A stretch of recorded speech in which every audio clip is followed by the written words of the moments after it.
kung maglisod na tag salig sa usa ka tawo, mabugnaw sad ta sa pagsunod niya.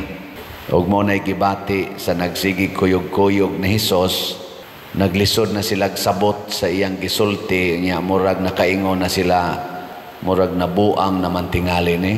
Kanabitang tao nga magsigig yaw-yaw og mga pulong nga murag dili na bitaw tinuod, murag makaingon ta nalisuan naman tingali ni sa pangisip. Ganahan pa mo musunod anang tao nga nalisuan sa pangisip? Ganahan mo? Di ba? Sunan ka nang giingon ni Hesus, og di mo mukaon sa akong unod, di mo muinom sa akong dugo, dili wala mo'y kinabuhi. Galisod gid sila sabot ato, mo nang namiya na lang sila, wanay nalisuan na nas pangisip. Pero si Pedro, ang usa sa mga kanini ang tinun-an ni Hesus, mooy mi deklarar, niingon siya, Ginoo, kinsa may among kapaingnan, anaa kanimo ang mga pulong nga naghatag og kinabuhi nga way katapusan. Mituo mi nga ikaw gyud ang pinadala sa Dios. Ug mao ginay kamatuoran, mo tanay atong isulti mga igsoon.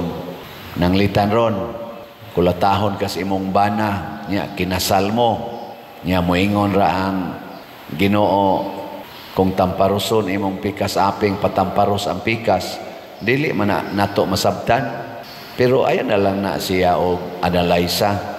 Ang ato ra yung isulti, pulong manis Ginoo, maghatag gid ni kinabuhi nga way katapusan. Amo na kada adlaw lagom kag naong. Ya okay na nimo. Okay? Hindi man mo maningog. Awan ha gid eta mo to anang murag katuhuan. Sama pananglitan mo ingon tag 20 ang kilos bugas. Mutuo mo ana. Tuo dili. Nga. Ug ako inyong padaugon, ako gid mong alagaran. Tuo mo ana no. Mubutar mo nako. Basta magkasinabot lang ta, tagaan ta mog ayuda. Tuo mo ana no. Nga may jud kay siyang mohigugma kay manghatag yung kwarta. Mao man ay ato. Kana bang ingnon tang punga in quotation sa atong tawhanon kon, klaro ba? Klaro. Klaro man na nga tagaan kag kwarta, tagaan ka og assurance. Mao na. Pero dili na mao. Mo na gitawag og kun mao na, dili na mao. Kasabot mo ang pinulungana, kun mao na, dili na mao. Mao na siya. Ang pulong sa Ginoo mga igsoon, nakasintro gyud sa kamatuoran, because God is truth. God is truth. Di siya mosulti basta dili tinuod. Muna tanan nga pulong sa Ginoo tinuod gyud, dili bakak. So inig-ingon sa Ginoo, kung mukaon mo nako sa kaning akong unod o kaning akong dugo, naamoy kinabuhing way katapusan, tinuod gyud na. Ang ato na lang dihang ipangutana, unsaon man Lord, pagkaon nako nimo. Kana unta mo'y angay na tong buhaton, dili ta imposible, unsaon kong pagkaon. Kaya nga to manggong pagkaon sa Ginoo, nga atong nasabtan, kana ramang atong normal nga kaon, nga atong lutuon, atong hiwaon, nya kanon. Kana raman, pero karon nakasabot na di ay ta nga kini di ay santos nga misa, mao ni ang paagis pagkaon sa Ginoo. Nga dili ni siya sad tawhanon nga pagkaon, Diyos non nga pagkaon. Ikaduha, ang pulong sa Ginoo nakasintro gyud sa pagwagtang sa sala. So kung maghisgot siya kamatayon, muingon gani siya nga dili na mo mamatay, di na pasabot nga dili mohunong atong ginhawa dinhis kalibutan. Ang pasabot ana nga dili na ta patyon sa sala. Kay kana mang sala mo'y kusog ay mo patay na to. Patyon niya ang atong kinabuhi nga Diyos nun. Ilisa niya kinabuhi nga yawanon. Sige, lingay mong tupad. Ing naunsa roy imong kinabuhi, Diyos nun, yawanon. Sige, pangutan na. Basta naa na ganitay sala, ang atong kinabuhi nga gipuy-an, yawanon. Kung mawa gani ng sala, ang atong kinabuhi nga gipuy-an, kinabuhi nga Diyos nun. O mauna ang kinabuhi nga mulahutay hangtod sa wala na'y katapusan. Hain man roy mga kandidato nga nagpuyo og kinabuhing Diyos nun. Team Marcos o Team Duterte. Kanay atong pilion, kanang naay Diyos nung kinabuhi. Yung ka-imposible man na pader, di man sad mahitabo nga wa gitay sa, makasa man kita. Nakaron, kay makasa man kita, sila si San Pedro, makasasala po to. San Pablo, makasasala. Bisag kining atong bagong Santo Papa karon nga na elected, si Cardinal Robert Prevost, o ang karon Pope Leo XIV, ang iyang title. Makasasa man po na. Kining nagwali, unsa-unsa ni? Labaw pa. Unsaon maday? Kanus aman ta makaigaw nga kita na ay kinabuhing Diyos nun nga makasasala man kita kung doon natay gitawag og commitment nga mubiya sa sala, nga mukuyog gyud ni Kristo. Kana bang parehag bata bang kakita kag bata nga mosunod siyang mama, kami maka-imagine mi ani kay bukid magod ang amo. Mukuyog mi ni Papa ngadtos gagmay pa mi, si Papa galakaw, tarong kay galakaw. Kami nga nagsunod, magkadagma-dagma mi, madakinas niya moingon ni Papa paghinay lagi. Pero bisag kung saan paghinay is bata og lakaw, kay di pa manggig siya kaya kamaong mulakaw anang bakilid, magkadagma-dagma gyud, magkapangos-pangos. Pero di gyud mo undang bisag gaagas na usahing luha, sige lang yung sunod ngadto. Mo na pasabot sa Ginoo, mo nang niingon si Kristo, those who persevere will be saved. Ang mulahutay, saman, maluwas. Mo na kining namiya dinhi, wa mulahutay. Namiya man, si Pedro, mo'y mulahutay nga kami Lord, wa may kasabot sa daan ang imong gisulti. Pero mulahutay mig sunod nimo, mauna sila ang mga Diyos noon nga mga tao. Kanabang dunay kasaypanan, dunay kakulangan, pero dili mo undang paglahutay, pagbuhat unsay angay buhaton. Karon nakasabot na mo, na kinsa maron ang kusog mo lahutay, ang Team Marcos o Team Duterte. Kanabang dili magbalhin-balhin og prinsipyo, dili mag-usab-usab sa ilang baruganan. Hayman na aron sila mga kandidatuhan na as Team Marcos o Team Duterte. Mo na itong butaran.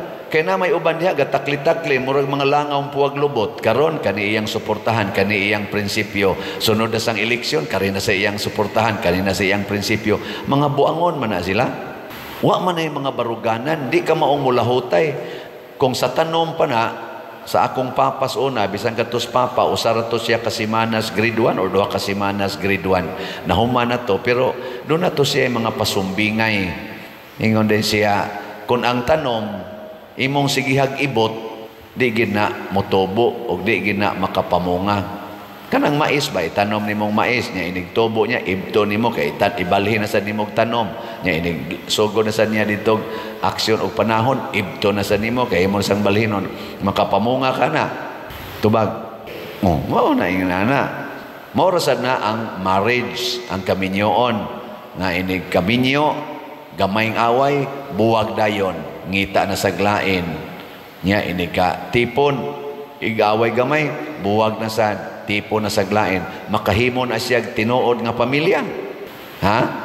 Dili. Pero kanang mga nagpakasal, unya, kada simana nag-away, kada simana nag-away niya, kada tuig nanganak, kada tuig nanganak, kada simana gaaway, kada simana gaaway, kada tuig manganak, niabot na lang 30 ka tuig, kada lang yapon simana gaaway, pero wa gyud magbuwag, makahimo na silang pamilya. Ha? Makahimo. Porti padaghan ng anak, kay kada uli, tira, kada uli, tira, awan na. Makaingon, maka-appreciate kayo, makainga, biliban ako ani nila. Nya, inigabot na nila, matiguang na, 50 na katuig silang kaminyoon. Wa na, hilom na. Nga naman, di naman kadungog, nangabungol naman. Ana. Ang uban, di nakakita. Sa isinta na katuig sa kaminyoon, malinaw na kay sila. Makabot yun ang kalinaw, kay ni persevere nila hutay. Muna doon na sa tay mga kandidato karon nga ang ilang baruganan sa pagpangalagad dili mausab-usab ug ang sentro sa ilang pagpangalagad mao ang Pilipinas, dili ang partido, dili ang ilang partido kung dili ang Pilipinas, dili ang ilang pamilya o ang ilang bansagon kundi ang Pilipinas mo'y ilang gihigugma. Kanay atong butaran, ilista na karon, gikan karon paglista na hangtod Domingos kaadlawon, ayaw katog lista gyud nya kanang mga tao nga mulahutay sa partido, mulahutay sa prinsipyo, mulahutay sa pag-alagad sa Pilipinas, dili nang makighigala karon, makig-away na sad sunod. Ang iyang higala karon, awayon niya sunod. Ang iya karong ikuyog-kuyog, iyang i-impeach sunod, ipapriso pa niya sunod. Mga buangon man na, di ba? Nya ato pagyapong butaran, hasta sa nang tanan nga nagsuporta nila ana, ayaw na lang sa nagbutare. Kinsa may mulahutay sad sa kamatuoran, mausad na Diyos nun, gilingya imong tupad, ing naganahan kas tinuod, ganahan ka unsay tinuod, ganabe. Ganahan mo tinuod o plastic? Sa may ganahan ninyo, kanang tinuod o plastic? Ako, ganahan kong tinuod, pero kasagaran ra ba, bati tanawon ang tinuod ikumparar sa plastic. Bisag ka na mga ornamentals, ang plastic nindo tanawon kaysa tinuod. Kanang tinuod nga tanom, daghan mo nag mga apan-apan, daghang mga dunot-dunot, ana. Pero arikas plastic, aso nindo tag buwak plastic, nindo tatanawon, pero buwak na tinuod, na manglago mo ana. Niyahay may inyong ganahan, kanang nindo tanawon o kanang bati-bati tanawon, pero tinuod. Kumusta man na inyong buhok? Tinuod na ang color ana o plastic? Kumusta inyong kilay? Tinuod na ang forma o kiniskisa na o binadlisa na. Kumusta man ang colors inyong naong? Tinuod na o nananay chemical? Na ba? Nindot. Kanang inyong kuyog sa inyong kinabuhi, kanang gitawag ni mogbana o asawa, tinuod na o maumaora na? Tipon-tipon, mga buangon kayo. Tinuod, congratulations. Nahiuban, tagutlo na lay anak, tagupat na'y anak, wa lang gyapoy kasal. Di gyapon na tinuod ang inyong gitawag og kaminyoon, falsifikado or false. Muna, salamat kayo sa mga matinud-anon. Kinsa man gyud ninyo dinhi ang tinuod yung mulahutay og palit og slat, taas ang kamot.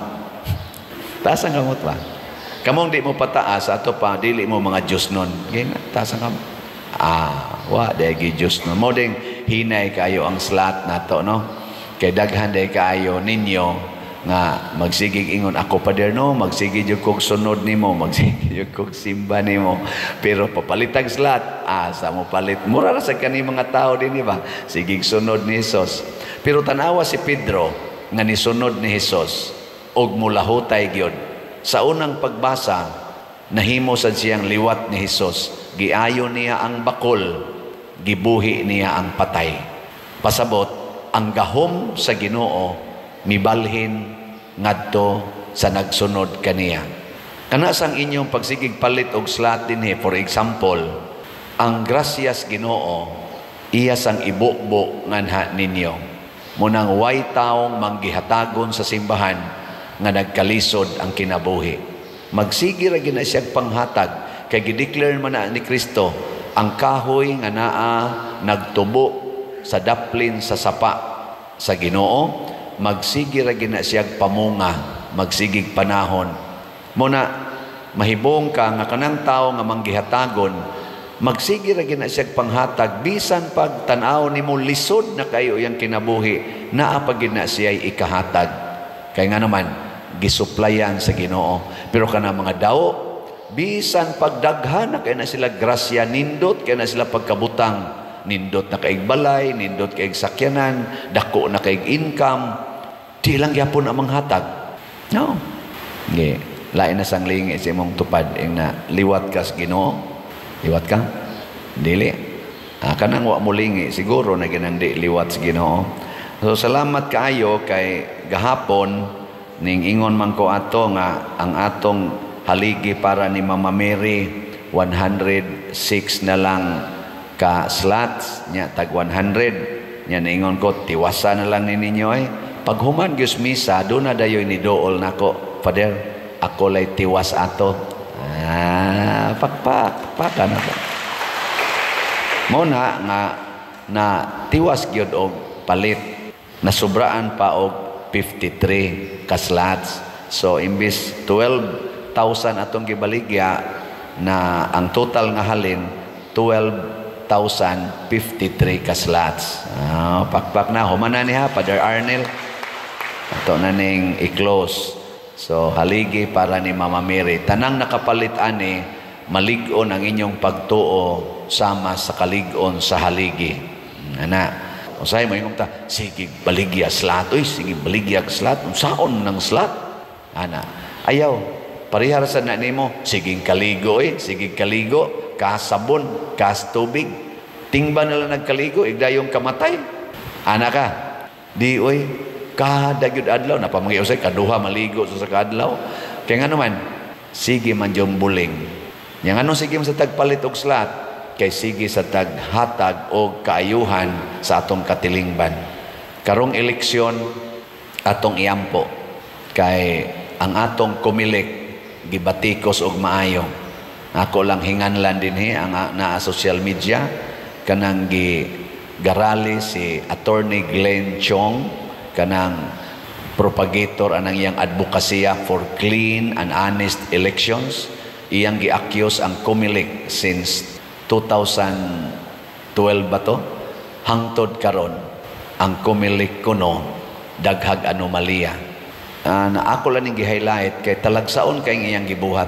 didto siya sa atubangan sa Comelec atong niaging adlaw o pila ka adlaw og iyang gihagit ang atong chairman sa Comelec og silang tanan nga paili kog kaso kay gi-accuse ta mo nga naa moy mga anomalya wa pa jud kuno ni file niya kaso gahuwat siyang filean siya kaso kay aron adtos korte iyag-iyag niya tanan nga iyang nakitaan hangtod karon kanang atong bag-ong counting machine iyang gi-accuse nga naay anomalya pag-testing nila na siya'y gipang-site nga mga lugar o machine, number pagyud sa balot, testing balot, nga ang resulta, questionable. Na, mura sa tagmaguol. Pero kay bao ko nga ang Comelec, gitudlo mo sa naslas Ginoo, maningkamot sa doonta sila nga mahatagan o gamayng katinawan kining maong mga akusasyon against sa ilang transparency og honesty sa ilang pag-ihap sa atong mga gitawag og sacred rights kaning mga botos nga atong gihatag. Kaning mga accusation usahay sakto usahay dili pero tungod kay isog man kay ni si Attorney Glenn Chong nga musulti og gipakita gid in public matud pa niya this kay attorney na siya this is public accusation. Wa siya mahadlok anang iyang gihimong public accusation. Pasabot doon na siya gibarugan nga lig-on. Hinaot unta nga tagaan sa nas Comelec og lig-on nga response. Pasabot, satisfying response in public. Aron kitang publiko, mahimo sad nga satisfied. Ug mao ni ang gitawag natong perseverance. Kung doon na may mga apan kaniadto, ato nang isettle karon. Unsaon pag-settle, ibase nato sa mga reactions gikan sa atong mga katawhan nga gialagaran manindog ta.